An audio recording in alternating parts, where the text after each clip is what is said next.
समय था। चारों ओर घुप अंधेरा छाया हुआ था। गांव के उस स्कूल का गार्ड भी अपने कमरे में गहरी नींद में सोया हुआ था।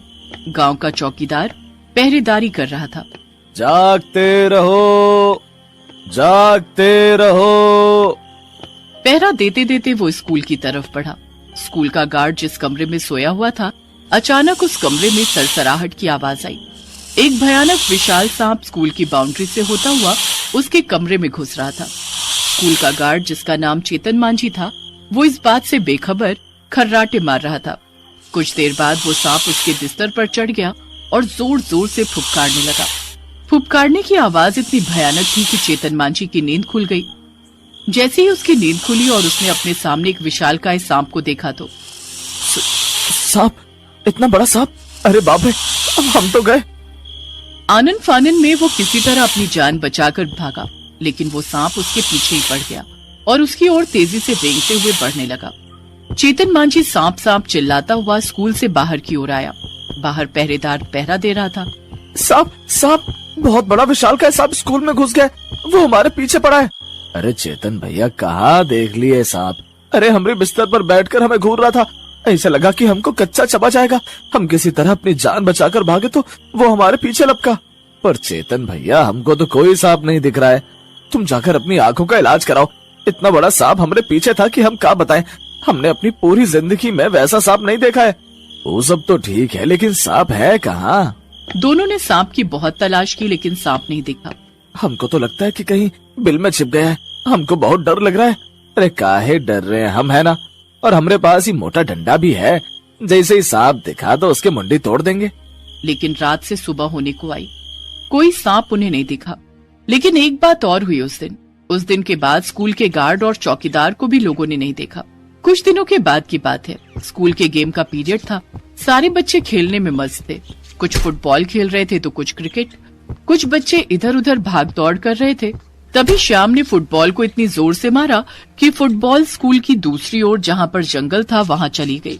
क्या श्याम, तुझे कितनी बार कहा कि जरा धीरे से मार, लेकिन तू है कि अब चला गया ना फुटबॉल बाहर। अरे रवि, खेलने के जोश में पता थोड़ी चलता है कि बॉल किधर जा रही है। हाँ वो तो ठीक है, पर अब बॉल लेने कौन जाएगा? पीछे वाले जंगल में गई है बॉल, सर तो बाहर जाने नहीं देंगे। रवि की बातों को सुनकर श्याम हंसने लगा। अरे अब सर को बताएगा कौन? चल हम लोग चुपके से चलते हैं बॉल लाने। यार पर मैंने सुना है कि पीछे वाले जंगल में जंगली जानवर रहते हैं। सिर्फ सुना है ना, देखा नहीं है ना। चल डरपोक कहीं का। रवि और श्याम के साथ कुछ और बच्चे भी चुपके से स्कूल की बाउंड्री को पार करके दूसरी ओर जंगल में चले गए। बाप रे, कितना घना जंगल है, कहीं कोई शेर वेर आ गया तो? तभी शेर की जोर से दहाड़ने की आवाज रवि को सुनाई दी। डर के मारे उसकी हालत पतली हो गई। उसके चेहरे का रंग भी पीला पड़ गया। भाई शेर आ गया, अब क्या होगा? रवि की बातों को सुनकर श्याम एक बार फिर जोर जोर से हंसने लगा। अबे कोई शेर वेर नहीं है, मैंने मुंह से आवाज निकाली है शेर की तरह। डरपोक, तू भी ना एक नंबर का बदमाश है। सारे बच्चे फुटबॉल की तलाश करने लगे, लेकिन फुटबॉल नहीं मिली। लेकिन तभी श्याम के चिल्लाने की आवाज आई, बचाओ बचाओ। लेकिन किसी बच्चे ने श्याम की आवाज की ओर ध्यान नहीं दिया, क्योंकि सभी को लगा कि श्याम मजाक कर रहा है। लेकिन फिर वहाँ कुछ ऐसा हुआ जिसे देखकर सभी बच्चे सहम गए। उन सभी बच्चों को सांप के फुफकारने की आवाज सुनाई दी। वो आवाज इतनी भयानक थी कि लगता था जैसे कि बादल गरज रहे हो। वे सभी कुछ समझ पाते तभी एक विशालकाय सांप उनके सामने आ खड़ा हुआ और उस सांप ने श्याम को अपने मुंह में दबा रखा था। बाप रे, इतना बड़ा सांप! हे भगवान, इसने तो श्याम को पकड़ लिया है। वहाँ खड़े सारे बच्चे थर थर कांपने लगे। उनकी आंखों के आगे अंधेरा छाने लगा, क्योंकि सभी को अपने सामने मौत दिख रही थी। वो कुछ कर पाते उसके पहले ही उस विशालकाय सांप ने वहाँ खड़े बच्चों को निगल लिया। सारे बच्चे चिल्लाते रहे, बचाओ बचाओ। सारे के सारे बच्चे सांप के पेट में चले गए। सांप के पेट के अंदर वे चले तो गए, लेकिन वहाँ उन्होंने देखा कि वहाँ और भी कई सारे बच्चे, कई पालतू जानवर भी पेट के अंदर थे। उन सबका शरीर धीरे धीरे नीला पड़ रहा था। हे भगवान, हम सब लोग मर गए क्या? मुझे तो पहले ही पता था ये श्याम हम लोगों को एक दिन फंसवाएगा। अबे यहाँ वाट लगी पड़ी और तू बक बक कर रहा है। हम लोग मर गए क्या? नहीं मरे भाई, अगर मरे होते तो यहाँ पर यमराज नहीं दिखते। यहाँ तो यमराज है ही नहीं, हम लोग सांप के पेट के अंदर हैं। उधर स्कूल से इतने सारे बच्चे अचानक से कहाँ गायब हो गए, ये बात किसी को समझ नहीं आ रही थी। सारे बच्चों के माता पिता का रो रो कर बुरा हाल था। अरे हमरे बच्चे सब कहाँ चले गए? हम तो पढ़ने भेजे थे उन्हें, कहाँ गायब हो गए हमरे बच्चे? हमरा इतना छोटा बच्चा था। अरे किसकी नजर लग गई रे? हमरा बेटा ला दो रे, ला दो रे, कहीं से ला दो हमरा बेटा। अरे कोई तो ला दो रे। हर ओर चीख पुकार का माहौल था। कुछ दिनों बाद कुछ और बच्चे भी उस स्कूल से गायब हो गए। इसके बाद तो ये सिलसिला ही शुरू हो गया। कभी इस स्कूल के बच्चे तो कभी उस स्कूल के बच्चे गायब होने लगे। इसका परिणाम ये हुआ कि स्कूल में अब बच्चे ना के बराबर ही जाते। माँ बाप भी अपने बच्चों को स्कूल भेजना नहीं चाहते थे।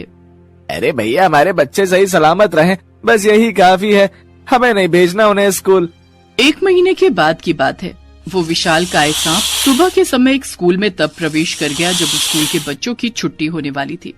वो स्कूल गांव से बहुत दूर था, इसलिए उस स्कूल में बच्चे पढ़ने के लिए जाया करते थे। बच्चों ने जब स्कूल में उस सांप को देखा तो हर ओर चीख पुकार मच गई। बच्चे उस सांप से बचकर भागना चाहते थे, लेकिन उसके पहले ही उस सांप ने कई बच्चों को निगल लिया और फिर वो वहाँ से गायब हो गया। उधर जितने बच्चों को उस सांप ने निगला था वो सभी पेट के अंदर पहुँच गए और वहाँ जब उन्होंने और भी बच्चों, पालतू जानवरों को देखा तो डर के मारे उनकी हालत खराब हो गई। ये हम कहाँ पहुँच गए? ये अजीब सी जगह है, यहाँ पर कितने सारे बच्चे हैं, लेकिन सब ऐसे सुस्त से क्यों हो गए? सभी का रंग नीला भी पड़ गया है। लेकिन वो कहते हैं ना, विपरीत परिस्थिति में भी जो साहस का साथ नहीं छोड़ता है, जीत उसकी होती है। और दुनिया में बच्चे ही ऐसे हैं जो बहुत साहसी होते हैं। सारे बच्चे उस सांप के पेट के अंदर चले तो गए थे, लेकिन एक भी दिन ऐसा नहीं था जब वो बच्चे उस सांप के पेट से बाहर निकलने की कोशिश नहीं करते थे। और ऐसे ही एक दिन की बात है। धीरे धीरे कर हमारी ताकत क्षीण पड़ रही है, लेकिन हमें किसी तरह से यहाँ से निकलना ही है। लेकिन निकले कैसे? हम इतने दिनों से कोशिश तो कर ही रहे हैं। दोस्तों मेरे पास एक आइडिया है। तू चुप कर, तेरे चक्कर में तो हम सब लोग सांप के पेट के अंदर हैं।